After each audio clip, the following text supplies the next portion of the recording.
안녕하세요. 네. 저는 청주 한국병원 심혈관 센터에서 근무하고 있는 이유홍이라고 합니다.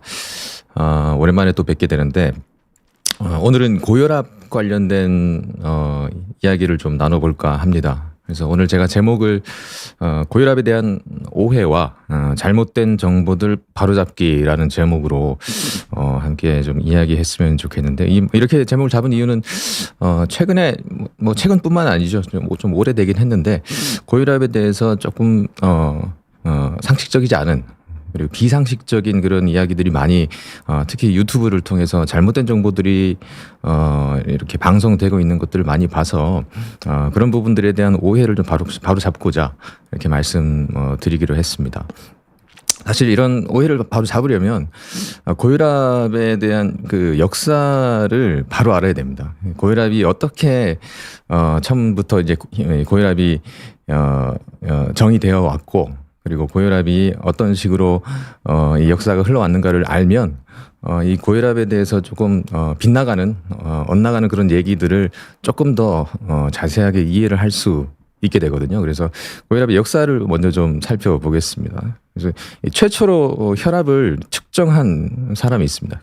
뭐 옛날부터 사실 혈관에 압력이 좀 있을 거다라는 것들은 내용은 있지만 혈압을 직접 동물이든 사람이든 처음 측정하게 된 거는 1733년에 영국의 스테픈 헤일스라는 성직자입니다. 이분이 혈압을 측정을 했는데 말에서 측정을 했습니다. 사람 가지고는 뭐 감히 이제 못 재고 조금 이제 무식한 방법으로 쟀어요. 사실 그 당시에는 아주 뭐 획기적인 방법이지만 이 목 동맥에 말을 눕혀놓고 경동맥에다가 기다란 유리관을 꽂아놓은 겁니다. 이 그림에 보시다시피 경동맥에다가 유리관을 이렇게 탁 꽂으면 이제 혈관에 압력이 있기 때문에 이렇게 쫙 뿜어져 나오죠.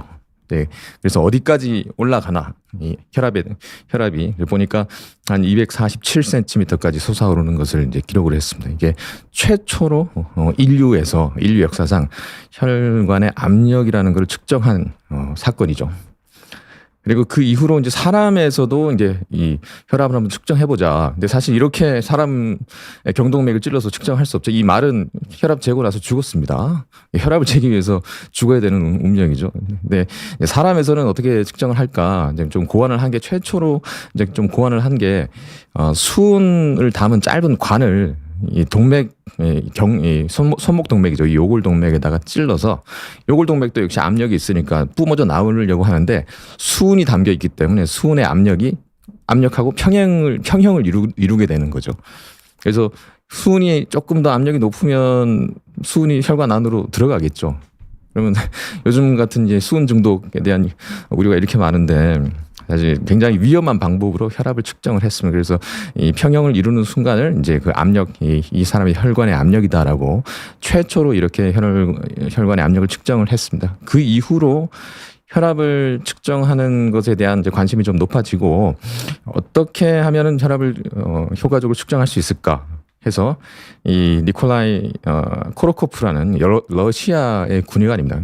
그래서 1905년도에 최초로 이 팔뚝에서 이제 혈압을 측정하는 방법을 고안했습니다. 지금 혈압을 재는 방법과 동일합니다. 그래서 이 손목 동맥의 박동을 이제 측정하면서 팔 위팔에 압력을 이제 가하면서 압력을 주면서 청진기를 갖다 대면서 압력이 없어지는 시점을 가지고 혈압을 측정하게 됐죠. 그래서 이 방법이 사실 지금도 병원에서 사용되고 있는 방법이죠. 그래서 1905년부터 이제 혈압이라는 거를 측정을 할 수 있게 아주 쉽게 측정할 수 있게 된 거죠. 그래서 우리가 혈관에 압력이 있다는 건 알고 있지만 사실 이 1900년대 초반 이전에는 혈관의 압력을 측정할 수조차 없었죠. 그래서 이 혈압이 사람의 몸에 어떤 영향을 끼치는지에 대해서 사실 전혀 몰랐습니다. 전혀 몰랐고 추측만 할 뿐이죠. 사람이 혈압을 안 재봤으니까. 그래서 사람의 혈압을 본격적으로 재기 시작한 게 혈압계가 개발된 이후 1900년대 초반입니다. 그때부터 이제 혈압을 측정을 했으니까 그 이전에는 의학계에서 어떻게 혈압을 해석을 했냐면 1856년에 이제 트라우베라는 이 독일의 아주 저명한 내과 의사입니다.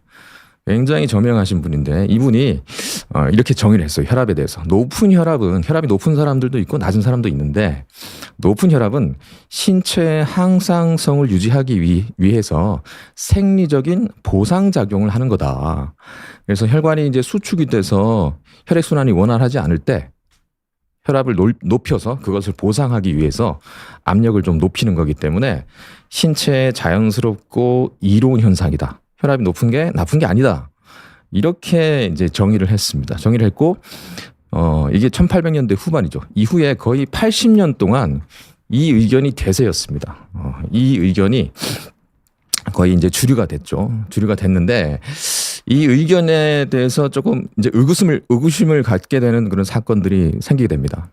1920년대 중반에 이제 메이오 클리닉에서 혈압 측정하는 방법을 아니까 계속 이제 환자들 혈압을 계속 재죠. 근데 이 환자들이 어떻게 되는지 이제 보니까 혈압이 많이 높은 사람들, 뭐 200, 250, 300 이렇게 많이 높은 심하게 높은 환자들이 거의 1년 안에 심부전, 뇌졸중, 뭐 콩팥 나빠지고 이런 그런 혈관 원인으로 인해서 많이들 이제 사망하는 걸 봤습니다. 그래서 이런 경우를 우리가 이제 악성 고혈압이다라고 이때부터 정의를 하고 혈압이 높은 게 좋은 게 아니네 이런 이제 생각을 가지기 시작했습니다. 그래서 1940년대에는 이제 두 파가 나눠졌어요. 고혈압은 치료하면 안 된다. 이제 보수파. 트라우베의 이 관점을 그대로 가지고 있는, 그리고 고혈압은 치료를 해야 된다. 그 당시로는 상당히 개혁적인 그런 개혁파가 굉장히 좀 이제 그 논란을 만들면서 혈압을 치료하자 말자 이런 이제 의견들이 이제 대립돼 있었습니다. 근데 그 당시에도 이미 미국의 보험회사들은 이제 금전을 다루는 거기 때문에 훨씬 이 세상 이치에 빠삭하죠. 그래서 보험회사들은 이미 혈압 높은 사람들의 보험 가입을 거부하기도 했습니다. 그래서 혈압이 안 좋다는 것을 이미 이제 돈을 하는 사람들이 더 예민하게 이제 반응을 했고, 보험회사에서 이런 데이터들을 많이 갖고 있었어요. 혈압이 높은 사람들의 운명이 어떻게 되나. 그래서 그러던 차에 이제 어떤 사건이 발생합니다. 루즈벨트 대통령, 굉장히 유명한 대통령이죠. 제가 혈압의 역사를 얘기를 할 때 루즈벨트 대통령이 빠지질 않습니다. 왜냐하면은 굉장히 중요한 기점을 제시했기 때문에. 루즈벨트 대통령이 이 사진 보시면 얄타회담, 그 유명한 얄타회담 중에 가운데 있는 분이 이제 루즈벨트 대통령, 뭐 왼쪽이 처칠, 스탈린, 오른쪽이 스탈린이죠. 그래서 이 얄타 회담 당시에 루즈벨트 대통령의 혈압이 260에 150이었습니다. 이 당시에는 뭐 혈압이 높다고 해서 뭐 그 약도 제대로 된 약도 없었기 때문에 혈압이 굉장히 높았고, 얄타 회담 2개월 후에 혈압이 300에 190이었습니다. 그다음 2개월 후에 이제 300에 190 찍고 뇌출혈로 사망하게 됩니다. 그래서 이게 이 미국 국민들에게 굉장히 좀 큰 사건이었어요. 그래서 뭐 나름 인기가 많은 대통령이 혈압 때문에 뇌출혈로 사망했다. 굉장히 큰 기사가 됐고 미국 사회를 굉장히 떠들썩하게 만들었죠. 그래서 이 루즈벨트 대통령의 죽음 이후에 1945년에 돌아가셨죠. 거의 3년 만에 1948년에 이제 미국이 저력을 드러내기 시작합니다.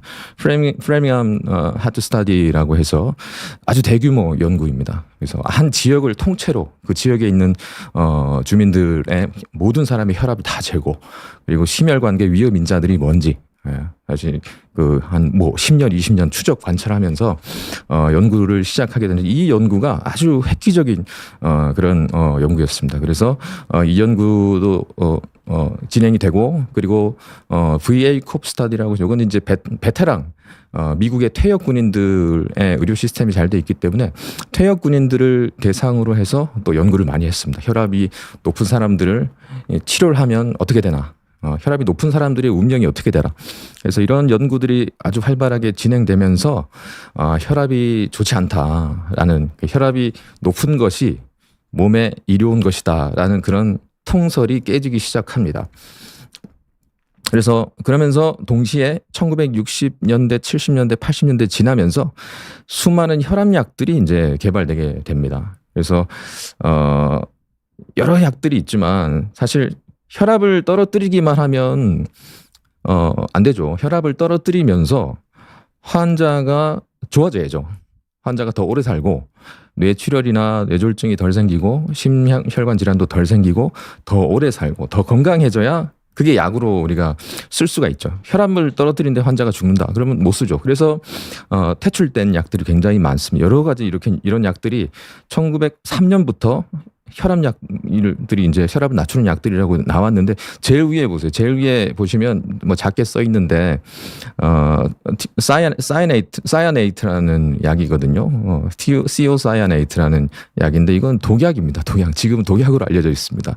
그래서 이 독약 성분도 혈압을 떨어뜨리기 때문에 혈압약으로 썼어요. 그 정도로 이제 어마무시한 그런 약들을 쓰기도 했습니다. 근데 이런 약들은 다 퇴출됐죠.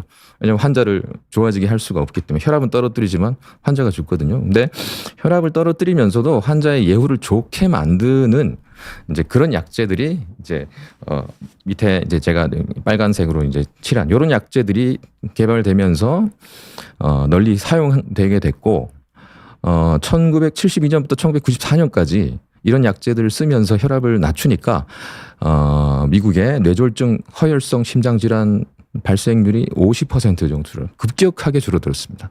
불과 한 30년 동안. 그래서 그러면서 지금까지 이제 고혈압을 치료하면서 이제 왔었죠. 그래서 이게 이제 개략적으로 말씀드린 고혈압의 역사입니다.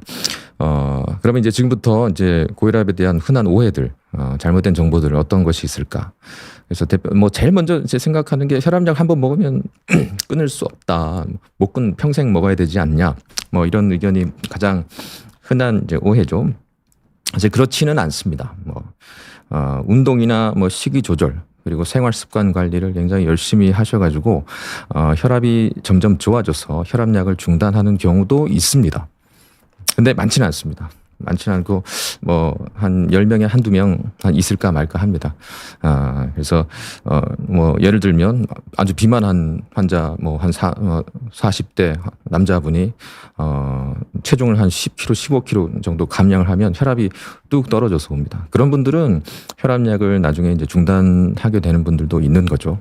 근데 본인이 그냥 끊으시면 안 되고 반드시 주치의와 상의해서 단계적으로 혈압약을 감량해야 됩니다. 왜냐하면 혈압약을 굉장히 좀 세게 쓰던 분은 갑자기 끊어버리면 혈압이 좀 내려갔네 하고 갑자기 끊어버리면 바로 다시 오릅니다. 그래서 서서히 약을 줄여가면서 단계적으로 약을 이제 끊으셔야 되고 이 혈압약을 이제 끊게 되려면 이제 똑같은 약을 썼는데 내가 120, 130 이렇게 평소에 나오다가 평소보다 혈압이 점점 더 낮아져요.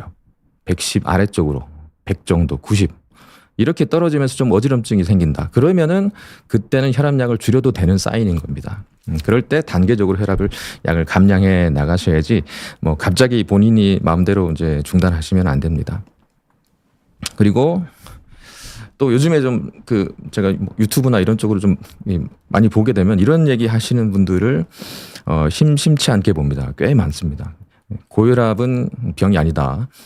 혈관에 피가 잘 안 통할 때 이를 극복하기 위해서 혈압을 올리는 자연스러운 생리적인 보상작용이기 때문에 혈압을 인위적으로 낮추는 것은 몸에 해롭다. 아까 제가 이 비슷한 얘기를 한 걸 기억하시나요? 고혈압의 역사 얘기할 때 1800년대 아주 이 혈압에 대한 그런 진실을 알기 전에 있었던 내용을 지금 그대로 주장하는 분들이 있습니다. 그래서 이거는 예전에 이거 12년, 13년 전 이제 기사입니다. 기사가 나서 어떤 분이 이제 한의사분이 이렇게 주장하시는 거예요. 혈압약을 먹으면 안 된다. 혈압약을 복용하면 혈액이 끈끈해지고 그리고 강제로 혈압을 낮추면 장기에 혈액을 공급하는 인체의 자연스러운 반응이 망가진다. 그대로죠. 아까 제가 말씀드린. 그리고 혈압약을 복용하면 수명 단축, 치매, 심장 발작, 뇌졸중이 생기고 심부전이 악화된다. 전혀 반대로 얘기를 하시는 겁니다. 고혈압이 방치가 되면 이런 것들이 생기고 혈압약을 쓰면 이런 것들이 좋아지는 거거든요. 전혀 반대로 얘기를 하고 계세요. 고혈압은 질병이 아니라 혈액순환을 유지하는 인체의 항상성. 이게 12년, 13년 전의 기사거든요. 이 기사에 여기 보면은 코페르니쿠스적 발상이다 라면서 이렇게 기사가 났어요. 그러니까 이 기사 보고 저도 많이 웃었는데 요즘에도 이런 얘기를 똑같이 하는 분들이 굉장히 많습니다. 제가 이런 유튜브 그 제가 이 강의를 준비하면서 다 봤어요. 다 찾아봤습니다. 아, 이분들이 어떤 얘기를 하시나. 예, 어떤 뭐 치과 의사분인데 이분은 뭐 혈압약을 먹으면 심장 기능이 약해진다고 주장하시기도 하고 정반대입니다. 그리고 뭐 혈압이 높은 진짜 이유는 위에 같은 자연스러운 반응이다 이런 주장들을 하시는 분들도 있고 굉장히 많습니다. 그래서 이런 내용을 요약을 해보면 혈압이 올라가는 것은 자연스러운 생리 현상이다. 억지로 낮추면 좋지 않다. 그리고 혈압약은 뇌혈류를 감소시키기 때문에 뇌졸중과 치매를 유발한다. 이렇게 주장하십니다. 그리고 심장을 약하게 한다. 근데 이게 아까 제가 말씀드린 이 내용이죠. 1800년대 후반부터 1900년대 초반에 고혈압에 대한 정체를 알기 전에 똑같습니다. 똑같은 얘기예요. 높은 혈압은 신체의 항상성을 유지하기 위한 보상작용. 그래서 자연스럽게 이루어진 현상인데 이 얘기를 150년 전 얘기거든요. 이 얘기를 지금 하고 계신 겁니다. 그래서 이거 보여드리려고 제가 고혈압의 역사를 말씀드린 거예요. 이 얘기를 지금 하고 계신 겁니다. 고혈압의 발생 원인은 이 수축된 혈관을 보상하기 위해서 혈압을 보상하기 위해서 올린다. 이거는 일부분입니다. 고혈압의 발생 원인은 굉장히 다양합니다. 이 한 가지 원인으로 발생하지 않고요. 고혈압은 유전적인 요인도 있습니다. 가족력이 있으면 고혈압이 더 많이 생겨요. 그래서 타고나는 분들도 있고요. 행동적인 요인, 식사 패턴, 나트륨 섭취를 많이 하시거나 비만, 그리고 술을 많이 드시거나 담배, 신체 활동이 작거나 수면이 안 좋거나 이런 행동적 요인. 그리고 어떤 환경적 요인, 대기오염, 기후, 지정학적인 상태, 소음공해, 환경적 요인, 그리고 사회 경제적인 어떤 스트레스나 이런 사회 경제적인 요인들이 복합적으로 작용해서 신장 메커니즘, 그리고 호르몬, 신경 메커니즘, 혈관 메커니즘 이런 다양한 메커니즘을 통해서 고혈압이 생기는 거예요. 그리고 이건 병적인 현상입니다. 자연스러운 생리적인 반응이 아니라 아까 혈관 수축 얘기하는데 사실 그거는 이런 혈관 메커니즘만 일부만 설명한 거죠. 다양한 원인에 의해서 고혈압이 생기는 병적인 상황이에요. 왜 병적인 상황이냐? 혈압이 높으면 합병증이 생겨서 일찍 돌아가십니다. 그 합병증이 대표적인 게 이제 보시는 바와 같이 뇌졸중, 뇌출혈뿐만 아니라 뇌경색의 아주 주요 위험 인자가 고혈압이에요. 혈압이 높으면 뇌경색도 잘 생깁니다. 협심증, 심근경색, 심부전, 콩팥병, 발기부전, 말초혈관 질환, 대동맥 질환 이런 것들이 잘 생깁니다. 혈압이 높으면. 그래서 고혈압은 병입니다. 자연스러운 생리적 반응이 아니고 병이라는 게 명확하게 지난 수십 년간 많은 연구들을 통해서 입증이 됐고, 그래서 허혈성 심장질환의 사망률이 수축기 혈압 기준으로 한 20이 올라가면 정확하게 2배 위험도가 올라갑니다. 그리고 그 위험도는 연령에 따라서 고령으로 갈수록 그 위험도는 더 큽니다. 고령이면 혈압이 높아도 된다. 이건 아니에요. 고령일수록 이 위험도가 더 올라갑니다. 뇌졸중 사망률도 똑같은 패턴을 보입니다. 수축기 혈압이 20 올라가면 2배, 40이 올라가면 4배 이런 식으로 기하급수적으로 올라가죠. 그러면은 이 혈압이 높으면 안 좋다. 근데 이건 알겠는데 혈압을 인위적으로 낮추는 게 환자에게 도움이 되느냐? 이건 다른 문제입니다. 그래서 해봐야 됩니다. 임상 실험을 해봐야 되죠. 그래서 지난 수십 년간 많은 데이터들이 이제 축적이 됐고 혈압이 높은 사람들을 혈압약을 써서 낮춘 군, 그리고 위약, 가짜 약을 써서 낮추지 않은 군, 이게 두 그룹으로 나눠서 혈압을 쓴 군이 더 좋으냐, 임상적으로 더 오래 사냐, 병이 덜 생기냐, 이거를 봐야 되죠. 그걸 본 연구들이 그걸 이제 이중맹검, 무작위 이중맹검 실험이라고 하는데 그런 실험들이 굉장히 많이 이제 시행됐고. 그 여러 가지 시행된 그 실험들을 임상 시험들을 모아서 그걸 메타 분석이라고 하는데요. 한 61개의 그런 임상 시험들을 모아서 메타 분석을 이걸 한꺼번에 모아서 혈압이 어떤 영향을 미치냐 이제 본 겁니다. 혈압을 치료했을 때 그래서 한 100만 명, 100만 명 정도를 모아서 혈압을 낮출 때 그 효과가 어떤가를 이제 봤더니 수축기 혈압을 10 정도 낮추면 뇌졸중 사망률이 40%가 줄어듭니다. 그리고 심혈관 또는 기타 다른 혈관 질환 사망률 30%가 줄어듭니다. 수축기 혈압을 2 낮출 때마다 뇌졸중 사망률 10%, 심혈관 사망률 7%가 줄어듭니다. 그래서 혈압을 낮추는 게 나쁜 게 아니라는 거죠. 고혈압 환자에서 혈압을 낮추는 거는 이로운 치료라는 거고. 그리고 어떤 분들은 유튜브에 이제 그렇게 주장하시더라고요. 혈압이 높으니까 혈관을 약하게 해서 뇌출혈은 혈압약이 막을 수 있다. 근데 뇌출혈은 막지만 뇌혈류가 떨어지기 때문에 혈압이 압력이 낮아져서 뇌혈류가 떨어지기 때문에 그 뇌경색은 오히려 혈압약이 조장한다. 그렇게 주장하는 분들이 있습니다. 전혀 사실과 다릅니다. 혈압이 높으면 오히려 뇌경색이 더 잘 유발이 돼요. 그래서 이 혈관이 이 높은 압력으로 계속 염증 반응이 유발되기 때문에 높은 압력, 고혈압 자체가 혈관을 더 좁아지게 만들고 뇌경색을 더 유발합니다. 그래서 혈압약을 이렇게 썼을 때 뇌경색도 뇌출혈뿐만 아니라 여기 보시면 고혈압 환자에서 수축 혈압 20 정도 낮추면 이게 위에 보면 세레브랄 헤모리지는 뇌출혈이고요. 세레브랄 이스케미아가 뇌경색입니다. 뇌경색도 연령별로 좀 다르지만 60%, 50% 이상 이렇게 뇌경색도 감소시킵니다. 혈압약이 뇌경색을 유발한다. 완전히 사실이 아니고요. 뇌경색을 감소시킵니다. 그리고 혈압약이 치매를 유발한다. 이렇게 주장하시는 분들도 있습니다. 고혈압 치료 치매를 악화시킬까 해봤어요. 실제로 시골에 사는 한 17,000명, 16,000명 이렇게 나눠가지고 혈압을 좀 적극적으로 조절한 사람들, 130 밑으로 적극적으로 조절한 사람들과 덜 적극적으로 조절한 사람들 치매 발생률을 비교하니까 여기 보시면 비교 위험도가 0.85면 1을 기준으로 0.85면 치매 위험률을 15% 낮추는 걸로 결론이 났죠. 그래서 고혈압약이 치매를 유발한다. 사실이 아닙니다. 그래서 혈압이 올라가는 것은 자연스러운 생리현상이다. 뭐 억지로 낮추는 것 좋지 않다. 뇌졸중 치매 유발, 심장을 약하게 한다.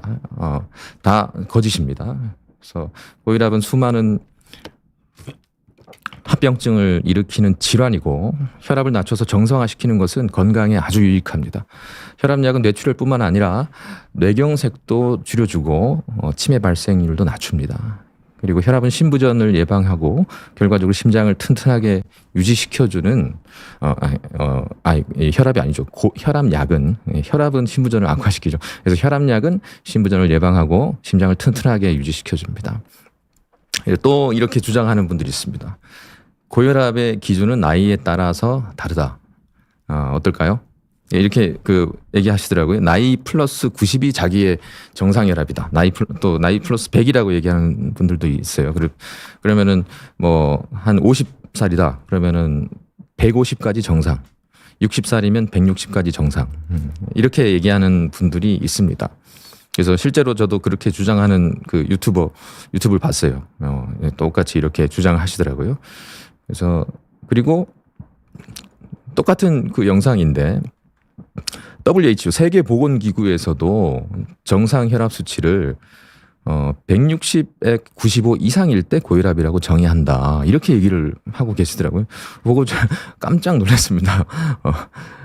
WHO 고혈압 기준이 바뀌었나 순간 헷갈렸는데, 그리고 160에서 140까지를 경계라고 하고 160 이상부터 고혈압이라고 정의한다. 이렇게 써놓으셔서 내 기억이 순간 제가 이렇게 자신 있게 말씀을 하시길래 제가 들어가 봤습니다. WHO 월드 헬스 오거니제이션 이 인터넷으로 여러분들도 지금 바로 들어가실 수 있습니다. 영어로 돼 있긴 한데 하이퍼텐션의 정의는 여기 숫자만 보세요. 영어 해석할 필요 없습니다. 140, 90 이상부터 고혈압이다. 가이드라인에서도 이 월드 헬스 오거니제이션 WHO에서 혈압 관리 가이드라인을 2021년에 마지막 최근 제일 최근 게 2021년 거더라고요. 보니까 140, 90 이상 되면 약물 치료를 시작해야 된다. WHO에서 그렇게 제시하고 있습니다. 1993년부터 이렇게 140에 90이라고 WHO에서 올려놓고 있었거든요. 1980년대 이전의 기준이 160에 95예요. 그러니까 사실 뭐 5년 10년 전도 아니고요. 40년, 50년, 60년 전의 이야기를 지금 하고 계신 겁니다. 그래서 이것도 마찬가지예요. 연령별로 자기 연령에서 90을 더하고 100을 더하면 그게 정상혈압이다. 이것도 5, 60년 전 얘기입니다. 5, 60년 전에는 그런 의견이 있었습니다. 근데 하지만 지금은 그게 아닙니다. 왜냐하면 이제 이게 고령에서는 혈압이 높아도 괜찮다는 얘기잖아요. 그러면 뭐 70세면 플러스 100 하면 170까지 정상이다. 그렇지 않습니다. 고령일수록 고혈압에 더 취약합니다. 예. 혈압과 관련된 심혈관의 절대 위험은 연령의 증가, 여기 보시면 50대, 60대, 70대보다 8, 90대 연령이 증가할수록 비교 위험도가 혈압이 올라갈수록 겪는 위험도는 훨씬 큽니다. 그래서 더 적극적으로 치료를 해야 되고요. 고혈압의 기준은 연령에 상관없이 140에 90 이상 이 기준입니다. 이거는 진료실 혈압 기준입니다. 진료실 혈압. 내가 집에서 측정하는 혈압의 기준은 얼마냐? 왜냐하면 가정 혈압은 진료실에서 측정하는 것보다 조금 더 낮게 나옵니다. 대부분. 그래서 가정 혈압의 기준은 135에 85입니다. 135에 85. 평균적으로 내가 집에서 측정을 했는데 135에 85보다 더 높게 나온다. 평균적으로. 그러면 이제 고혈압이라고 이제 의심할 수 있습니다. 그래서 고령 환자들을 그러면 이 고혈압을 치료를 했을 때 좀 적극적으로 치료를 했을 때 결과가 어떠냐. 이것도 역시 시험을 해봤습니다.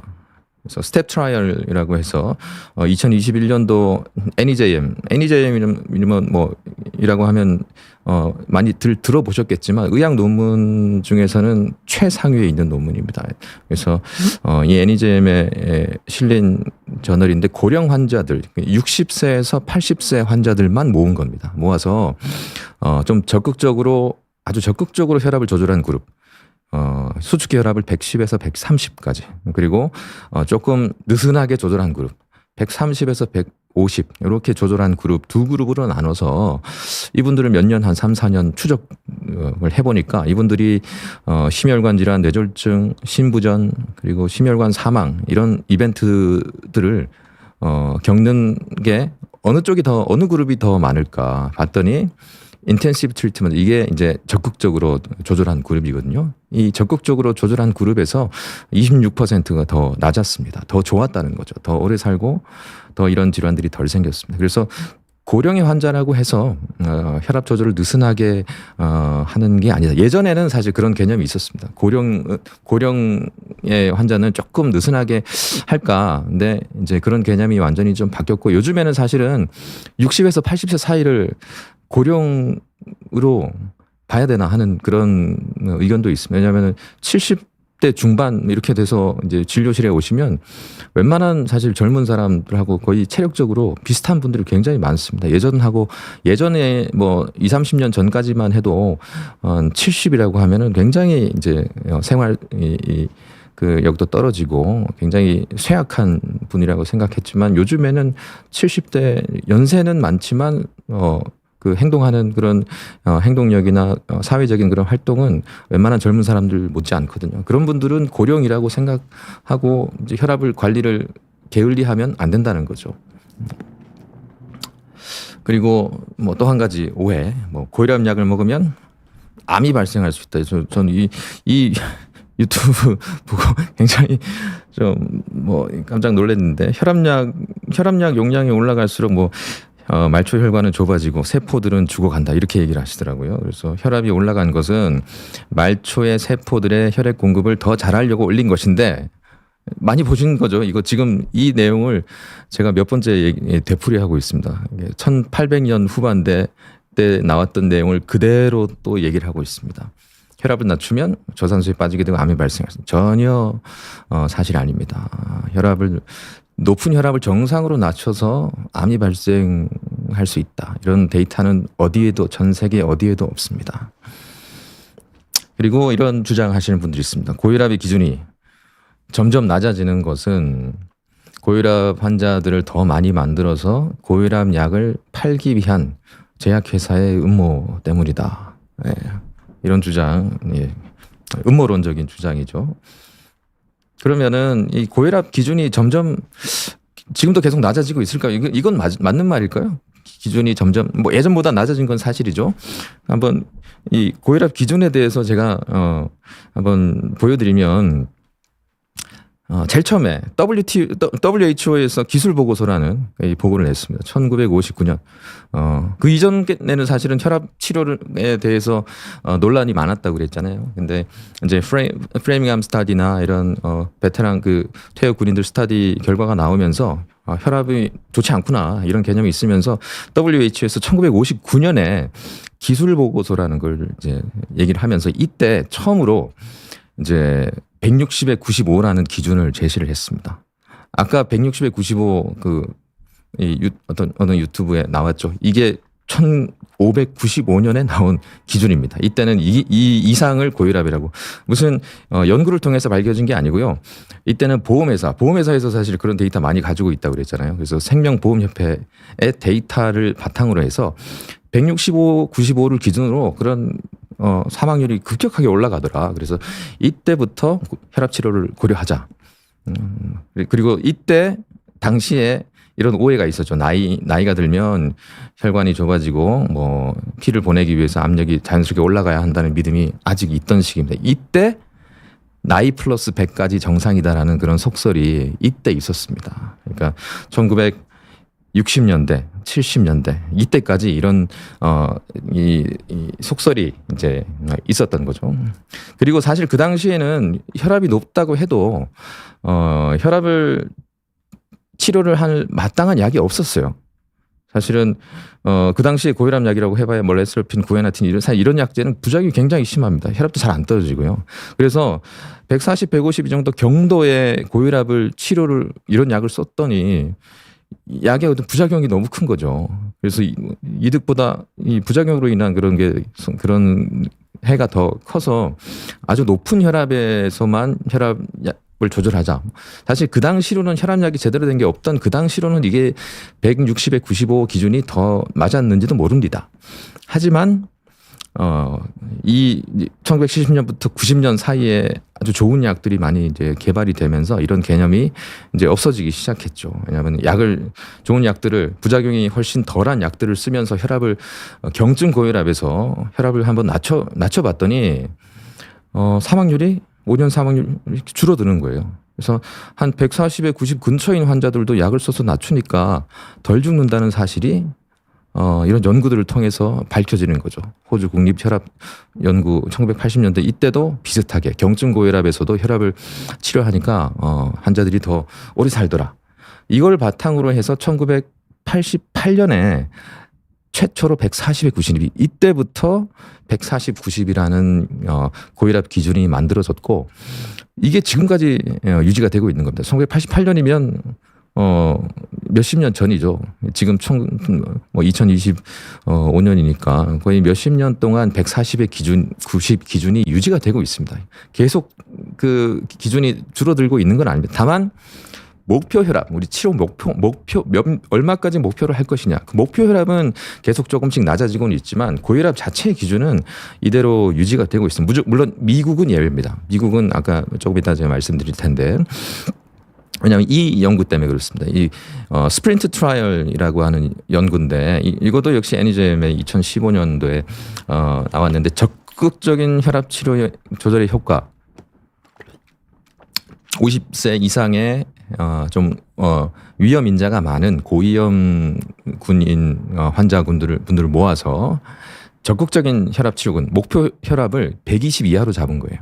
그리고 표준 치료 원래 이제 그 전까지는 140 이하를 목표로 삼았으니까 표준 치료군과 적극적인 치료군을 이제 비교를 해봤죠. 120 이하로 이 위험 인자가 많은 사람들은 120 이하로 한번 해보자.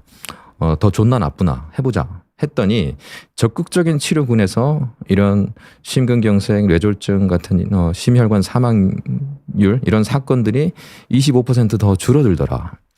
그래서 이 스프린트 트라이얼 결과를 보고 미국에서는 고혈압의 기준을 바꿔버립니다.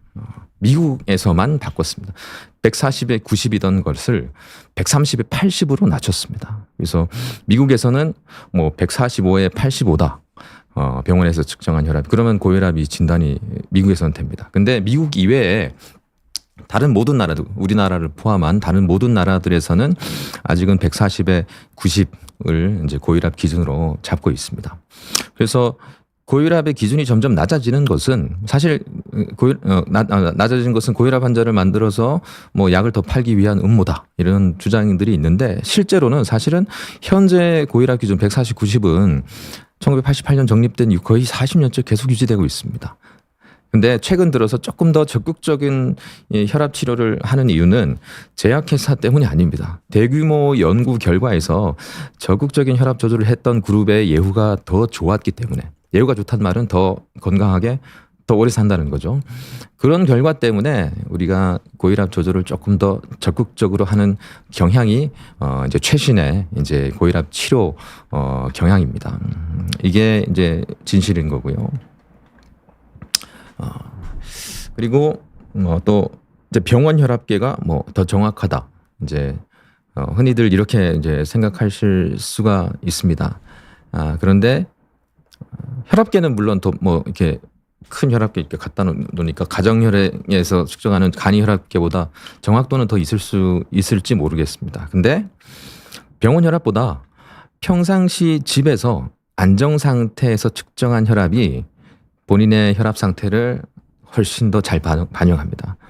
왜냐하면은 병원에서 측정하면 좀 예민하신 분들 같은 경우는 평소에 집에서 측정하는 혈압보다 훨씬 높게 나오는 분들이 많이 있습니다. 그래서 뭐 평소에는 뭐 집에서 재면 120, 130 이렇게 나오는데 병원에서만 재면 막 150, 160 이렇게 나오는 분들이 있습니다.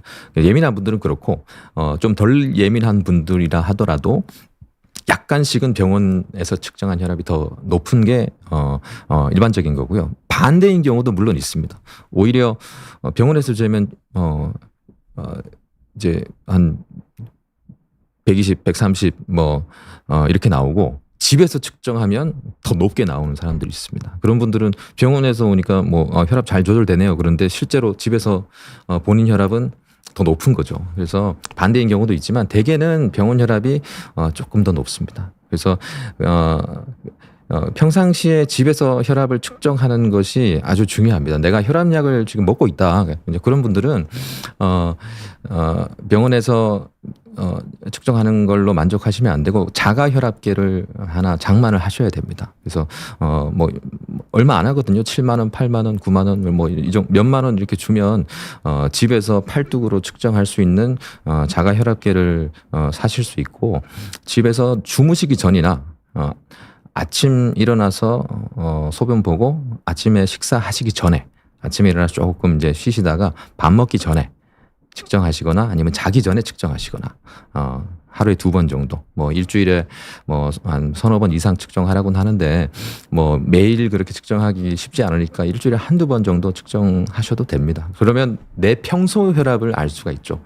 그러면은 그런 분들은 평소 혈압이 내가 120, 130 나온다. 근데 병원에 가니까 160, 180 이렇게 나와. 그러면은 일시적인 고혈압이라고 알 수가 있는 겁니다. 그래서 평소에서 집에서 측정한 혈압이 훨씬 더 중요하다. 이 사실을 알고 계셔야 됩니다.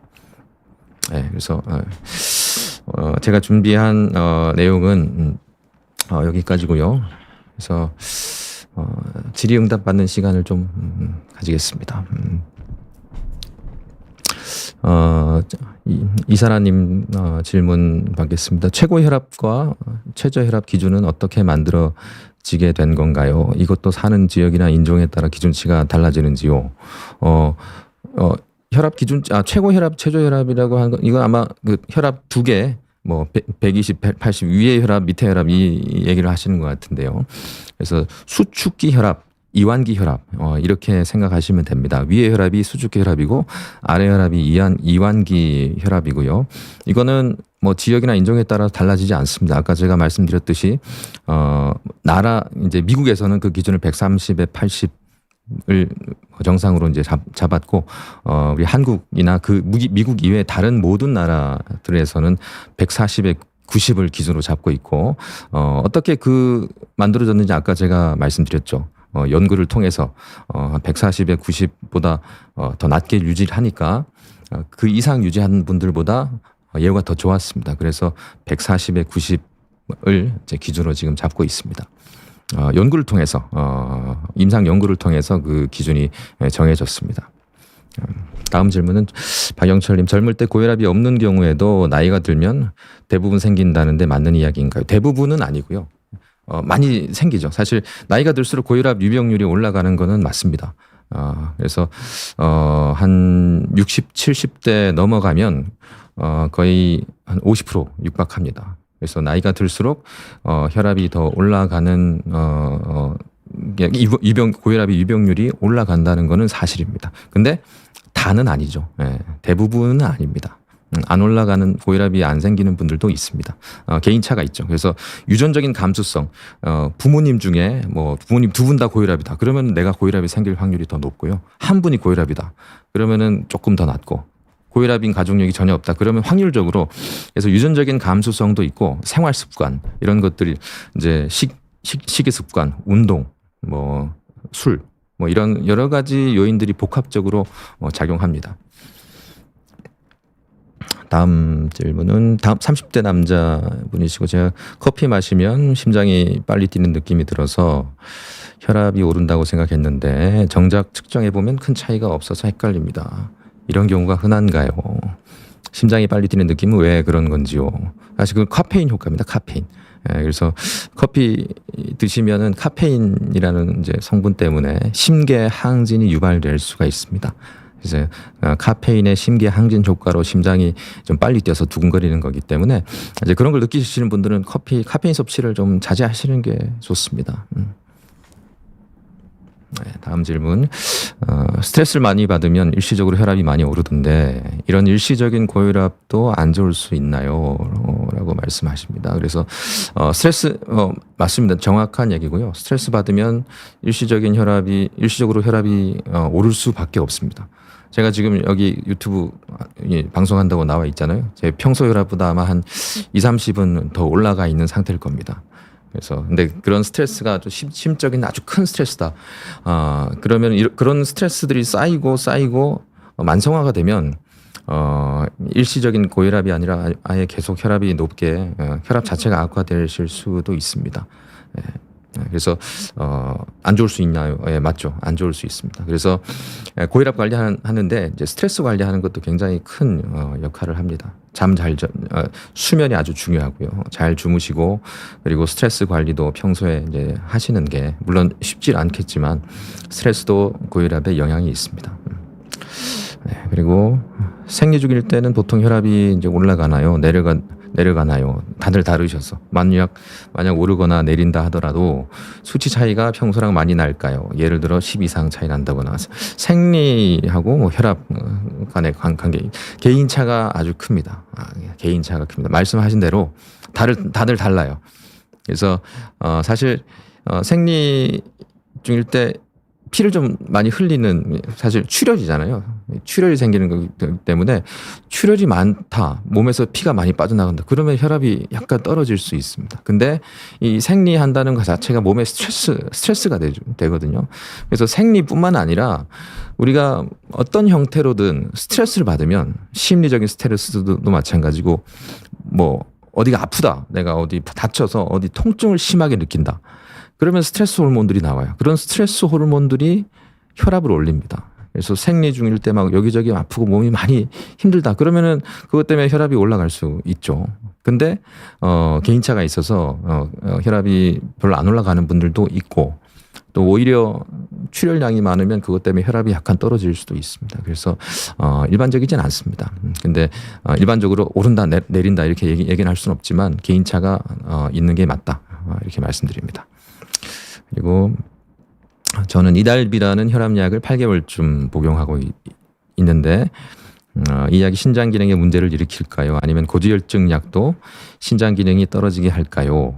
고지혈증 약은 5개월쯤 되었는데 최근 피검사에서 크레아틴 다른 검사에서 조금 비정상으로 나와서 간 기능도 괜찮았는데 ALT가 60 이상 나왔다.